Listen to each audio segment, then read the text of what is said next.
చూస్తున్నాం ఇరాన్ పైన దాడికి అమెరికా బిగ్ ప్లానే వేసింది. ఏకంగా పాకిస్తాన్ని ఈ యుద్ధంలో వాడుకోబోతోంది అమెరికా. అందుకే బహుశా డొనాల్డ్ ట్రంప్ ఒక వారం రోజుల సమయం లేదా 2 వారాల సమయం వెనకడుగు వేస్తున్నారని చెప్పి ఆలోచించి ఉంటారు.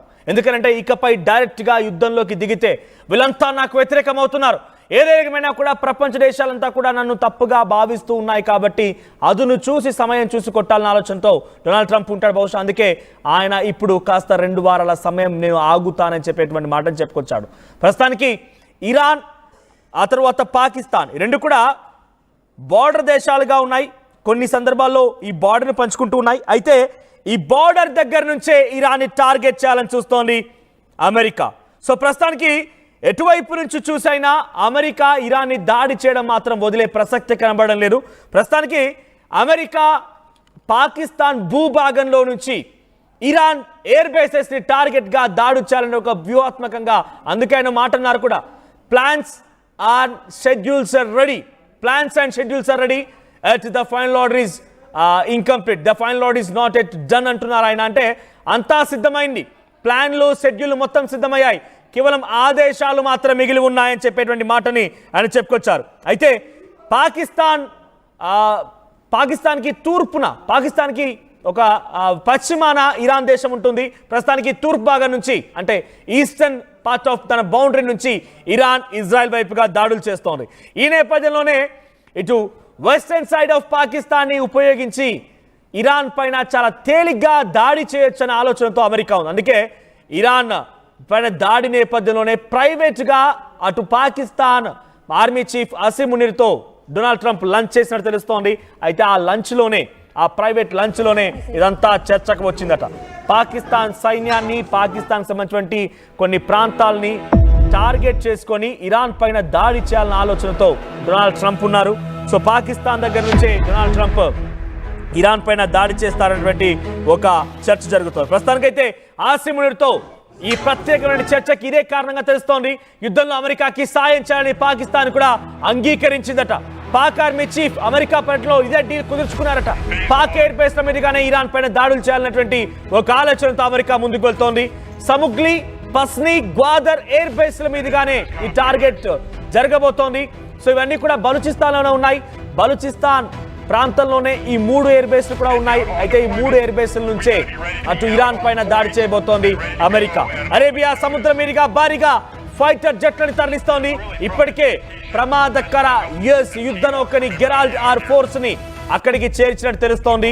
ఇరాన్ తూర్పు ప్రాంతంలో మొత్తాన్ని ఆక్రమించేలా ట్రంప్ నేతన్యాహు స్కెచ్ వేసినట్టుగా తెలుస్తోంది. ఆఫ్ఘనిస్తాన్ తోను కూడా చర్చలు మొదలు పెట్టారు ట్రంప్. కానీ ఆఫ్ఘనిస్తాన్ ఏ మేర ఒప్పుకుంటుందో చూడాలి. మరి మధు అందుబాటులో ఉన్నారు. మధు, సో పాకిస్తాన్ అమెరికాకి సహకరించి ఇరాన్ పైన దాడులు చేసేందుకు అన్ని రకాలుగా ఏర్పాటు చేసినట్టు తెలుస్తోంది. కానీ 2 రోజుల క్రితమే పాకిస్తాన్ అటు ఇరాన్కి అపరమైన ప్రేమను కనబరిచినట్టుగా ప్రకటన చేసింది. అంతలోనే ఇప్పుడు ఈ విషయం గుట్టురట్టయింది.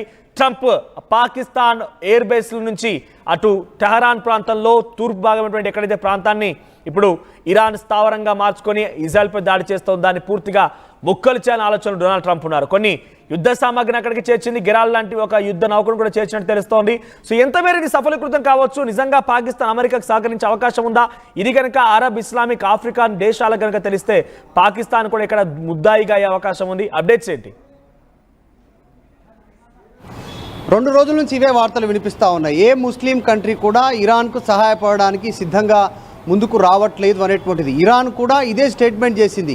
సౌదీ అరేబియా ఇంకా కొన్ని ముస్లిం కంట్రీస్ ఏవన్నీ అవన్నీ మాకు మద్దతు తెలపాలి బేషరతుగా అనేటువంటిది వాళ్ళు ఓపెన్ స్టేట్మెంట్ చేసినా ఇంతవరకు ఏ ముస్లిం కంట్రీ ఓపెన్గా వారికి సపోర్ట్ చేయలేదు. అసలు పాకిస్తాన్ నోరు మెదపకుండా పాకిస్తాన్ మాకు సహాయం చేయబోతా ఉంది, అవసరమనుకుంటే అణుబాంబులని ఇజ్రాయెల్ పైన ప్రయోగిస్తుంది, మా కోసం అండగా నిలబడుతుంది అనేటువంటి ఒక హాస్యాస్పదమైనటువంటి స్టేట్మెంట్ ఇరాన్ చేసినా అలాంటి ప్రకటన ఏది ఇంతవరకు రాలేదు. రాకపోగా పాకిస్తాన్కి సంబంధించిన ఆర్మీ చీఫ్ అమెరికా అధ్యక్షుడితో భేటీ కావడంతో తర్వాత ఆయన అమెరికా అధ్యక్షుడు పాకిస్తాన్ పైన ప్రశంసలు కురిపించడం, ఐ లవ్ యూ పాకిస్తాన్ అనే స్టేట్మెంట్ చేయడంతో దాదాపు ఇరాన్ను ముస్లిం కంట్రీలలోనే ఒంటరి చేసేటువంటి ప్రయత్నం అమెరికా, ఇజ్రాయెల్ వ్యూహాత్మకంగా చేసింది అనేటువంటిది చర్చ ప్రారంభమైంది. పాకిస్తాన్లో ఉన్నటువంటి ఎయిర్ బేస్లను వాడుకుంటూ ఆ ప్రాంత భూభాగాన్ని వాడుకుంటూ అమెరికా జెట్ ఫైటర్లని అక్కడి నుంచి ఇరాన్ పైన యుద్ధానికి సన్నద్ధం చేసే కార్యక్రమం మొదలు పెడతా ఉన్నారు. ఆల్రెడీ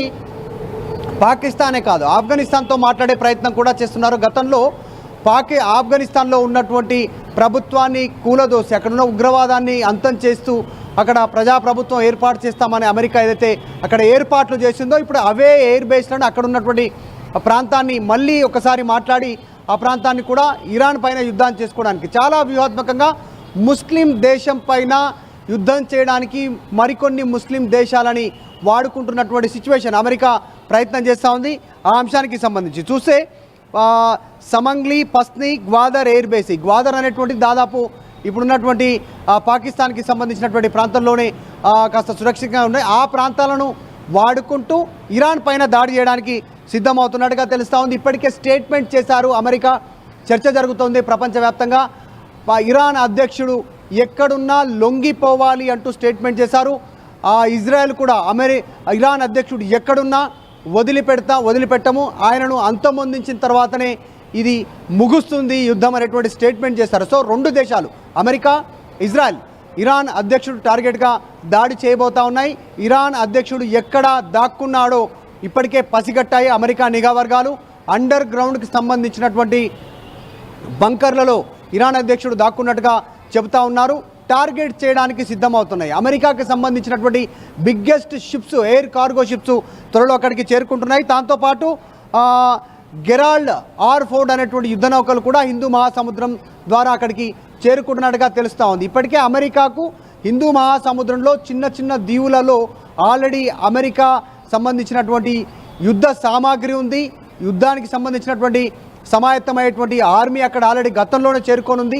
ఇరాన్ కోసం కాదు, ఎప్పటికైనా అవసరం కోసం ఇక్కడ చేరుకున్నటువంటి పరిస్థితిని కేవలం వ్యూహాత్మకంగానే మునీర్ ఎవరైతే ఉన్నారో పాకిస్తాన్కి సంబంధించిన ఆర్మీ చీఫ్ను పొగుడుతూ పాకిస్తాన్ని ఐ లవ్ యూ అంటూ చేసినటువంటి స్టేట్మెంట్ ఇరాన్ పైన దాడి చేయడానికే సంసిద్ధత కోసమే ఈ ప్రకటన చేసినట్టుగా తెలుస్తా ఉంది. ఇజ్రాయెల్, అమెరికా ఇద్దరు కలిసి 21 దేశాన్ని కలిసి ఇస్లామిక్, అరబిక్ అండ్ ఆఫ్రికన్ దేశాలు కలిసి ఇరాన్ వెంట ఉంటాం, ఇరాన్ పైన దాడిని యత్నించకండి, అణుస్థావరాల్ని ప్రయోగించకండి, ఎట్టి పరిస్థితుల్లో ఇది సాధ్యం కాదు అనేటువంటి ఒక మాటని Pakistan ministry of external affairs నుంచి ఒక ప్రకటన విడుదలైంది. అంటే పాకిస్తాన్ ప్రభుత్వం నుంచే ఈ ప్రకటన వచ్చింది. 21 దేశాలంతా కలిసాం, ఇరాన్కి సపోర్ట్గా ఉంటామని. ఇప్పుడు పాకిస్తాన్ స్థావరాన్ని కేవలం ఆసిమ్ మునీర్తో కలిసి అటు అమెరికా వినియోగించుకోగలుగుతుందా? ఆసిమ్ మునీర్ ఒక్కడు సపోర్ట్ చేసి సరిపోతుందా? అక్కడ ప్రభుత్వాలు సపోర్ట్ చేయనక్కర్లేదు. అట్ ది సేమ్ టైం ఈ గ్వాదర్, ఆ తర్వాత మీరు చెప్పేటువంటి ఈ పోర్ట్స్ అన్నీ కూడా బలూచిస్తాన్లోనే ఉన్నాయి. బలూచిస్తాన్ వేరుపాటువాదం పాకిస్తాన్ చాలా తీవ్రంగా ఉంది. ఆ ప్రాంతం నుంచి ఇరాన్ వైపుగా ఎక్కువ పెడతామంటే బలూచిస్తాన్ సహకరించాలి, అక్కడ ప్రభుత్వాలు సహకరించాలి. ఇవేవి సహకరించకుండా కేవలం ఆసిమ్ మునీర్ ఒక్కడుంటేనే డొనాల్డ్ ట్రంప్కి సరిపోతుందా? ఎగ్జాక్ట్లీ. అవసరం అనుకుంటే ప్రభుత్వాలను కూలదోయడంలో కూడా అమెరికా ఎక్స్పర్ట్. మనం గతంలో చూసాం, సద్దాం హుస్సేన్ని నేల కూల్చడానికి ఆ దేశంలో ఎంట్రీ అయి ఏ రకంగా తన స్వలబ్ధి కోసం అమెరికా కార్యక్రమాలు చేసిందో, తర్వాత అదే ఆఫ్ఘనిస్తాన్ దేశంలో అమెరికా చేసినటువంటి మారణ హోమం. అసలు దాదాపు అమెరికా ఖర్చు పెట్టినటువంటి యుద్ధం కోసం ఖర్చు పెట్టినటువంటి మిసైల్స్, ఆ బాంబుల కోసము, యుద్ధ విమానాల కోసం, అక్కడ సామాగ్రి కోసం ఖర్చు పెట్టినటువంటి ఖర్చు లెక్కేస్తే ఆఫ్ఘనిస్తాన్ లాంటి దేశాలను ఒక 10 దేశాలను పోషించేటువంటి, ఇంకొక 100 సంవత్సరాలు పోషించేటువంటి డబ్బును అంతా వృధా చేసింది. గుట్టలపైన, పనికిరానికి సంబంధించినటువంటి గుహలపైన వాళ్ళు ఉగ్రవాద వేట, అంటే ఒసామా బిన్ లాడెన్ కోసం వేటలో ఖర్చు పెట్టింది. ప్రజల కోసం ఖర్చు దగ్గరకు వస్తాను. ఒకసారి మ్యాప్ లో చూపిస్తాను. ఇక్కడ చూడండి, మ్యాప్ లో కనబడుతున్నటువంటి ఆ మ్యాప్ చూడండి. పాకిస్తాన్, ఇండియా అండ్ ఇరాన్, పైన ఆఫ్ఘనిస్తాన్, ఈ 3 దేశాల్లో నుంచి మనం ఆ మ్యాప్ను చూస్తున్నాము. సో దాంట్లో పాకిస్తాన్, క్వెట్టా పాకిస్తాన్లో ఉంది, గ్వాదర్ పోర్ట్, కరాచీ ఇవన్నీ కూడా పాకిస్తాన్లో ఉన్నాయి. అయితే గ్వాదర్, సముగ్లీ తర్వాత పస్ని, ఈ 3 ఎయిర్ బేసెస్లు బలూచిస్తాన్లో ఉన్నాయి. క్వెట్టా, గ్వాదర్ అండ్ సముగ్లీ. సో పస్ని, ఈ 3 కూడా అక్కడే ఉన్నాయి.